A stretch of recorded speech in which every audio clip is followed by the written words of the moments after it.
Pandua block ও বাঁশবেড়িয়া শহর তৃণমূল কংগ্রেসের উদ্যোগে বিজয়া সম্মেলনী হয়ে গেল। উপস্থিত ছিলেন হুগলি শ্রীরামপুর সাংগঠনিক জেলা তৃণমূল কংগ্রেসের সভাপতি অরিন্দম গুইন, হুগলি শ্রীরামপুর সাংগঠনিক জেলা তৃণমূল কংগ্রেসের চেয়ারম্যান তথা ধনিয়াখালীর বিধায়ক অসীমা পাত্র, জেলা পরিষদের সভাধিপতি রঞ্জন ধারা, পান্ডুয়ার বিধায়ক ডাক্তার রত্না দে নাগ, সপ্তগ্রামের বিধায়ক তপন দাশগুপ্ত, প্রাক্তন বিধায়ক তথা জেলা পরিষদের সদস্য মানস মজুমদার, বাঁশবেড়িয়া পৌরসভার চেয়ারম্যান আদিত্য নিয়োগী, পান্ডুয়া পঞ্চায়েত সমিতির সভানেত্রী ময়না মাঝি, হুগলি জেলা INTTEUCর সভাপতি মনোজ চক্রবর্তী, জেলা তৃণমূল যুব কংগ্রেসের সভানেত্রী প্রিয়াঙ্কা অধিকারী, জেলা সংখ্যালঘু সেলের সভাপতি শেখ আব্দুল জব্বার, হুগলি জেলা তৃণমূল কংগ্রেসের সাধারণ সম্পাদক সঞ্জয় ঘোষ, সহসভাপতি অসিত চ্যাটার্জি, পান্ডুয়া ব্লক তৃণমূল কংগ্রেসের দুই সহসভাপতি সঞ্জিত ঘোষ ও ললিত ক্ষেত্রপাল, জেলা পরিষদের সদস্য ফুলমণি মুরমু, বাঁশবেড়িয়া শহর তৃণমূল কংগ্রেসের প্রাক্তন সভাপতি ইন্দ্রজিৎ ব্যানার্জি, ভাইস চেয়ারম্যান শিল্পী চ্যাটার্জি,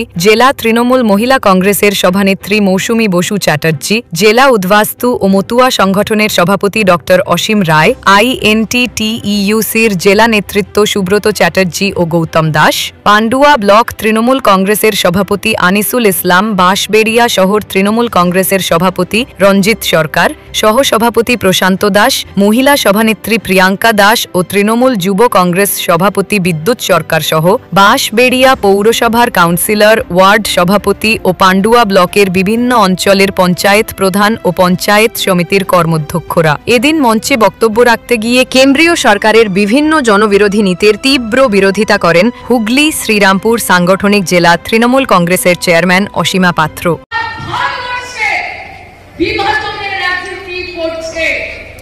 এবং বিভাজনের রাজনীতির সাথে এই বাংলার সমস্ত উন্নয়নের টাকা সমস্ত বন্ধ করে দিয়েছে।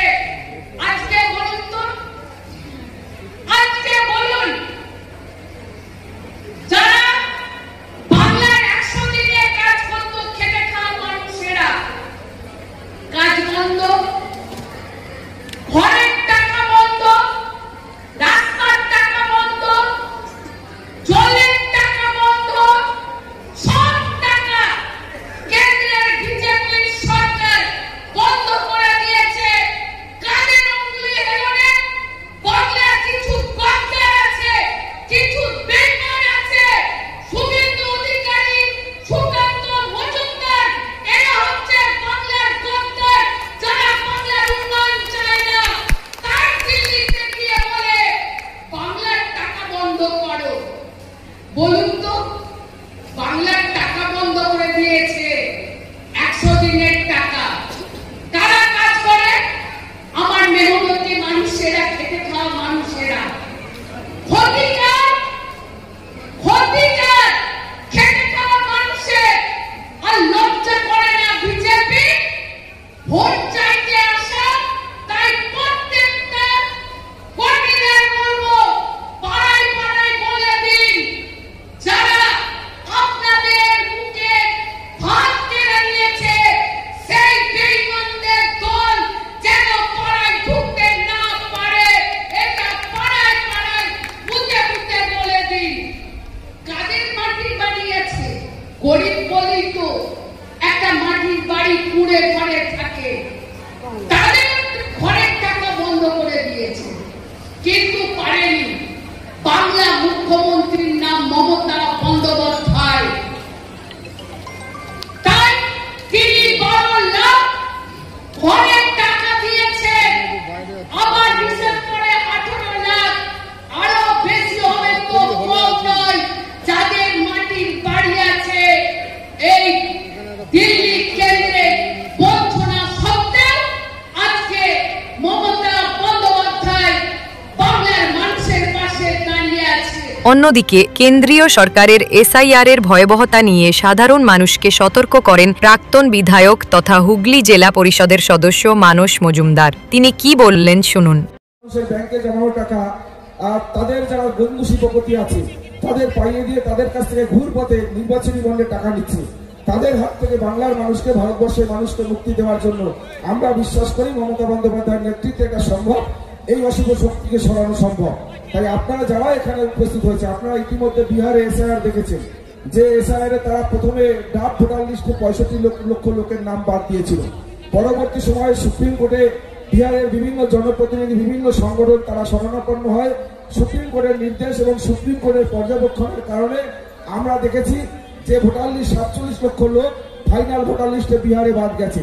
এবং এই 47 লক্ষ ভোটার যাদের নাম রয়েছে বাদ দেওয়া লিস্টে, তার মধ্যে আপনারা শুনলে আশ্চর্য হবেন যে 22 লক্ষ মহিলা ভোটার, যে মহিলা ভোটাররা স্বাভাবিকভাবে বিহারে যে শাসক, সেই শাসকের বিরুদ্ধে কংগ্রেস আরজেডিকে ভোট দিত।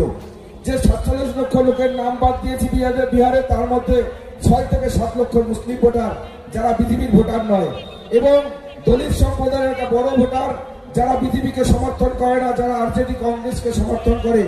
আমরা দেখেছি বিহারের যে এসআইআর, সেই এসআইআর প্রচুর অপরিচিত মুখ যারা বিহারের মানুষ নয়, বাইরের রাজ্যের মানুষ, তাদেরকে এসআইআর এর ফাইনাল লিস্টে, ভোটার লিস্টে নাম ঢুকিয়েছে।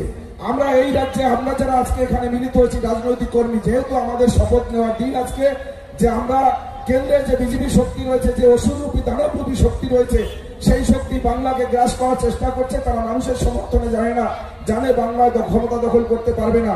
তাই এসআইআর এর মাধ্যমে বাংলার বৈধ ভোটারদের তারা ভোটার লিস্ট থেকে নাম বাদ দিয়ে তারা চেষ্টা করছে বাংলার ক্ষমতা দখলের জন্য। আমরা যারা রাজনৈতিক কর্মী এখানে উপস্থিত হয়েছি, আমরা যদি সজাগ না হই, আমরা যদি সচেতন না হই, আমরা যদি আনন্দে আত্মহারা হয়ে যাই যে বাংলার মুখ্যমন্ত্রী মমতা বন্দ্যোপাধ্যায় এসআইআর আমাদের কিছু করতে পারবে না, তাহলে কিন্তু সামনের দিন আমাদের জন্য খুব খারাপ হতে যাচ্ছে। আমরা যারা এখানে উপস্থিত হয়েছি, আমরা এখান থেকে শপথ নিয়ে বাড়ি ফিরে যাবো যে সামনে যে এসআইআর লিস্ট বিএলওরা যারা তৈরি করবে, তারা কোনোভাবে যারা বিজেপির নেতৃত্ব কর্মীদের দ্বারা প্রভাবিত হয়ে না করে, তারা যাতে কোনোভাবে বিজেপির দ্বারা প্রভাবিত নির্বাচন কমিশনের লোক তাদের দ্বারা প্রভাবিত হয়ে ভোটার লিস্টে বৈধ ভোটারের নাম বাদ দিতে না পারে। এই কাজগুলো যদি আমরা করতে পারি, তাহলে আজকে এই বিজয় সম্মেলনের যে চিন্তা ভাবনা, অশুভ শক্তি বিনাশের জন্য আমাদের সবার একটা জায়গায় মিলিত হওয়ার এবং সেখান থেকে শপথ নিয়ে আমরা সবাই বাড়ি যাব, আমরা মনে করি এই কাজগুলো যদি করতে পারি, তাহলে বিজয় সম্মেলনী আহ্বানের সফল জায়গা আমরা তৈরি করতে পারবো। তাই আজকে আমাদের পান্ডুয়া ব্লক তৃণমূল কংগ্রেসের বিজয় সম্মেলনী ছিল।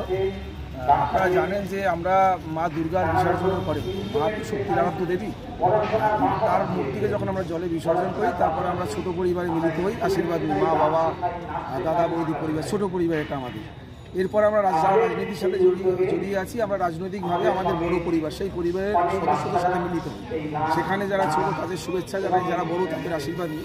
তো আজকে এইভাবে রাজনৈতিক যে আমাদের পরিবার, যে বড় পরিবার, সেই পরিবারের সকল স্তরের সদস্যদের নিয়ে এই ব্লকের সর্বস্তরের নেতৃত্ব, আনিসুল ইসলাম, অসিত চ্যাটার্জি, সঞ্জয় ঘোষ সহ আরও যারা বিভিন্ন স্তরের নেতৃত্ব রয়েছে, সবাই একযোগ হয়ে এবং নতুন দুই নবনির্বাচিত সভাপতি সঞ্জীব ঘোষ এবং ললিত ক্ষেত্রপাল একযোগে শাখা সংঘের সভাপতি, তারা আজকে মমতা বন্দ্যোপাধ্যায়, অভিষেক বন্দ্যোপাধ্যায়ের নির্দেশে এখানে আগামী দিনের জন্য রাজনৈতিক বার্তা, সামনে এসআইআর হবে, এসআইআর আমাদের কি করণীয়, বিজেপি চক্রান্ত করছে এসআইআরের মাধ্যমে বাংলার প্রকৃত ভোটার যারা বিজেপির ভোটার নয় তাদের নাম বাদ দিয়ে তারা নির্বাচনের বৈতরণী পার হবে।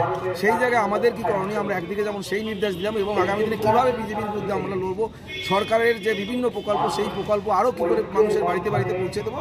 সামগ্রিকভাবে বিজয় সম্মেলনে যেমন শুভেচ্ছা বিনিময় হলো, এইভাবে রাজনৈতিক আলাপ আলোচনাও হলো।